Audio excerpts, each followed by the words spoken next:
Recently, an employee from a company in China's Dalian city posted on social media stating, "The company brought in someone from outside to conduct team building training, and we were required to perform fire eating.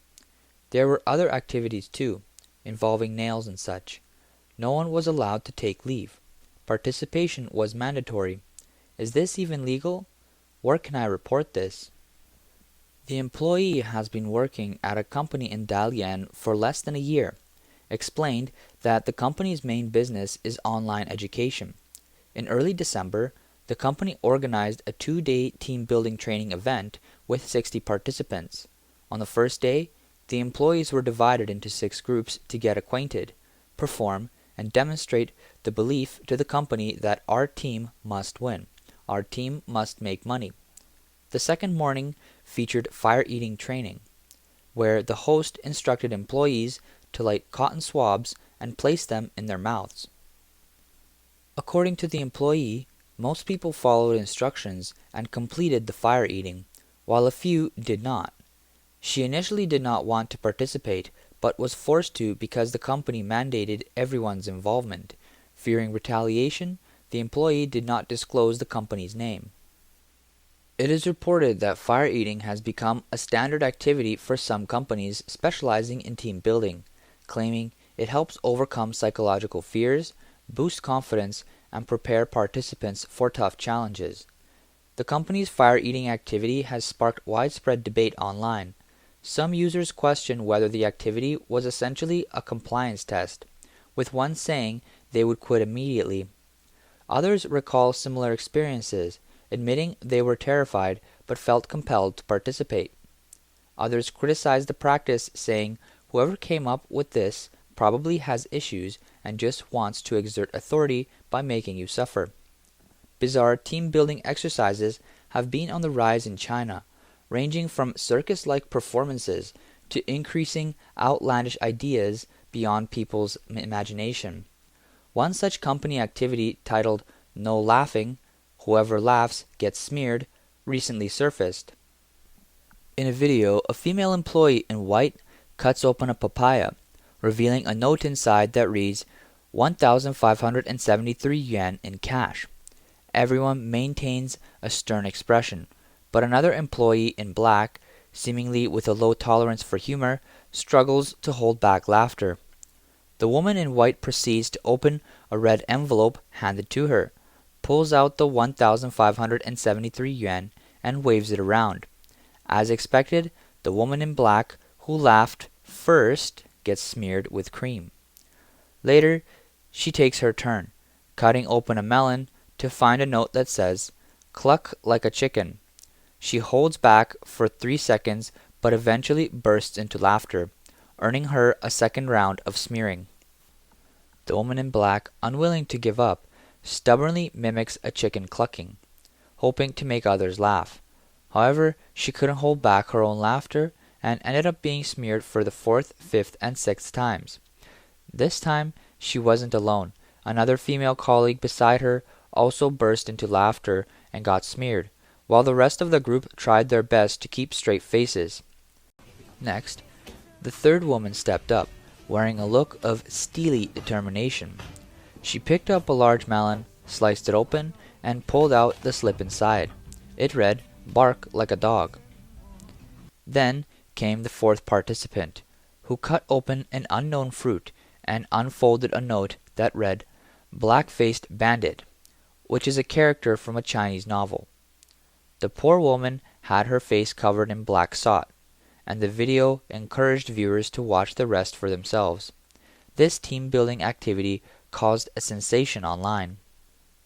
Next, let's look at another company's team-building activity. The host repeatedly instructs, "No hands allowed. You can rub against the floor, the chair, or each other." As the music starts, 3 male employees begin their task, performing the bare-handed underwear challenge. In another event, participants played a game of catching flour with playing cards. The final contestant sneezed, sending flour flying everywhere.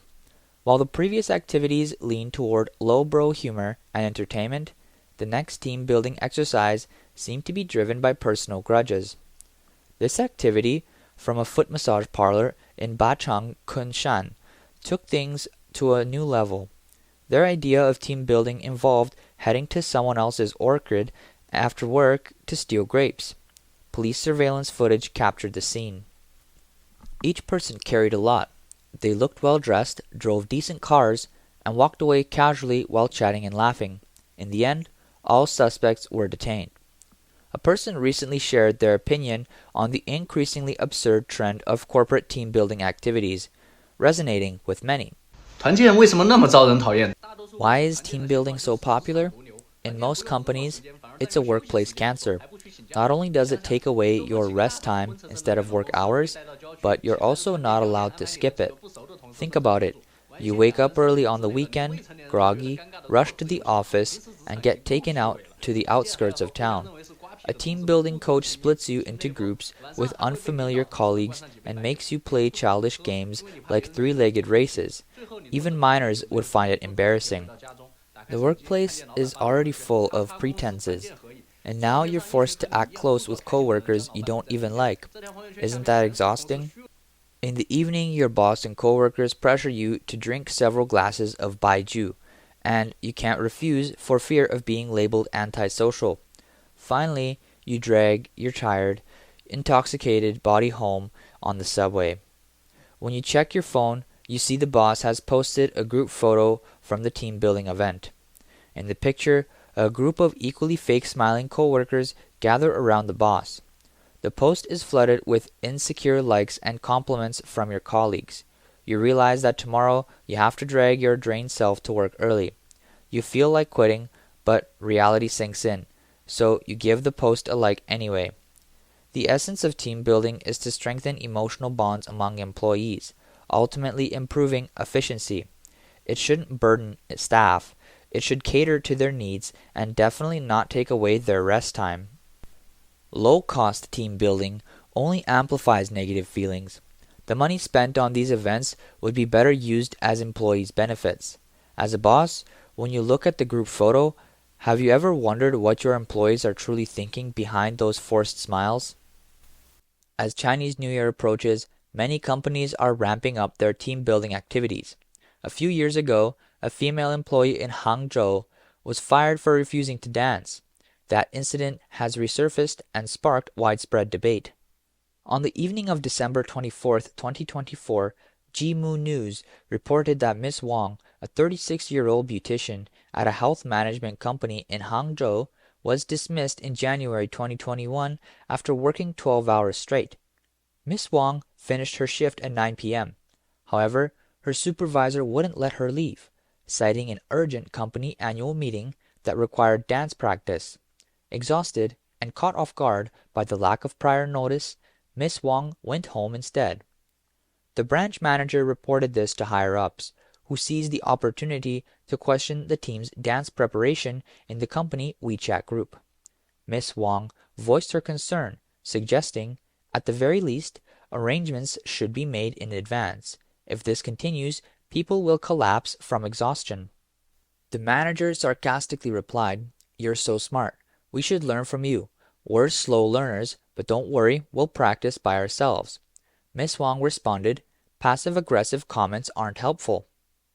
The next day, Miss Wang was summoned by the branch manager, who gave her two options: stay at the current branch or transfer to another location. Regardless of the choice, she was told to follow orders without complaint and refrain from speaking in the group chat. Feeling helpless, Miss Wang chose to resign. Unexpectedly, after Miss Wang resigned, the company issued a surprising termination notice outlining 3 reasons for her dismissal. 1.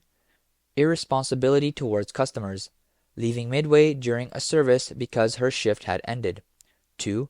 Complaining about the annual meeting rehearsal, refusing to comply with company arrangements, and confronting the branch manager in the group chat. 3. A daily work attitude inconsistent with company behavioral standards. Miss Wang felt powerless, questioning why a formal termination notice was issued despite her voluntary resignation. Determined to fight back, she began collecting evidence to pursue labor arbitration. She contended that employees' dismissals should adhere to legal standards, raising doubts about the fairness of being fired for refusing to dance. Wang questioned whether after-hours dance rehearsals constituted part of her official duties or were merely optional activities imposed by the company. The issue trended on December 25, 2024. Some people speculated the renowned attention stemmed from a possible arbitration result, though Chinese media reports did not mention any such outcome. Others pointed out that a labor contract isn't a slave contract. Companies cannot hold the power of life and death over employees just because of a piece of paper.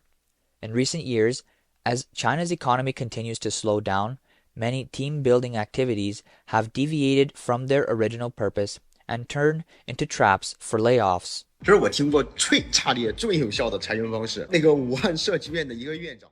This is the most brutal and effective layoff method I've ever heard of.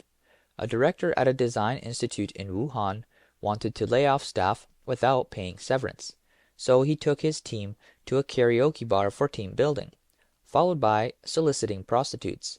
Then he reported himself, leading to the entire team's arrest. The company used the illegal activity as grounds to lay off employees at zero cost. Some team-building activities have even devolved into cover for harassment and unspoken rules. A few months ago, Mao Qi, the Chinese Communist Party secretary of Wanyan County, Jiangxi Province, was dismissed after being publicly accused of sexually assaulting a female subordinate.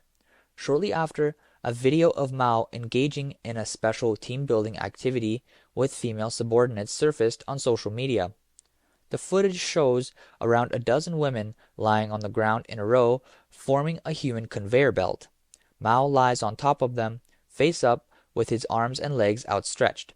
As the women roll together in one direction, Mao's body is carried over from one end to the other, resembling luggage on an airport conveyor belt. Speaking of the CCP's culture of corruption and promiscuity, societal moral decay has become increasingly shocking. Recently, a viral incident on Douyin revealed that senior executives at Li Huayi, a large pharmaceutical company in Shandong, were part of an internal wife-swapping group, leading to a mass outbreak of HIV within the company. Reports suggest around 200 people were infected. The Chinese authorities have not issued any public statements to refute the rumors, but have instead resorted to censoring the news. Currently, related videos and posts on Chinese social media have largely been deleted, leaving only a few ambiguous comments from people. Many uninformed users are still asking, what exactly happened? Li Huayi Group, based in Lijian County in Shandong Province, is a large petrochemical enterprise with assets exceeding 100 billion yuan. It ranked 186th in the 2024 list of China's top 500 enterprises.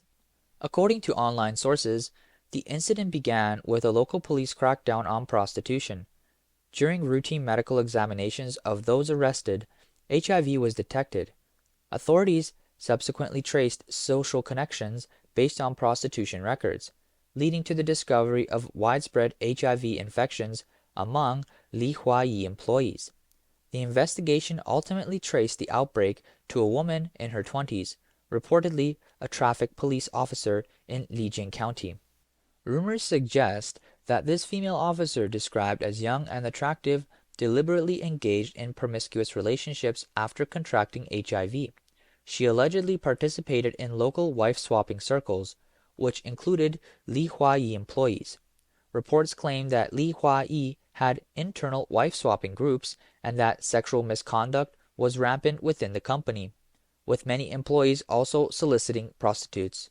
This eventually triggered a massive HIV outbreak, affecting employees, their spouses, and local sex workers. People have shared that similar incidents occurred at other companies, with investigations eventually leading to higher-level units, though the cases were ultimately left unresolved. Some online commenters highlighted the alarming nature of the situation. Even if all infected individuals are identified, the authorities may protect their identities under the guise of preventing discrimination, leaving the public unaware of the potential risk.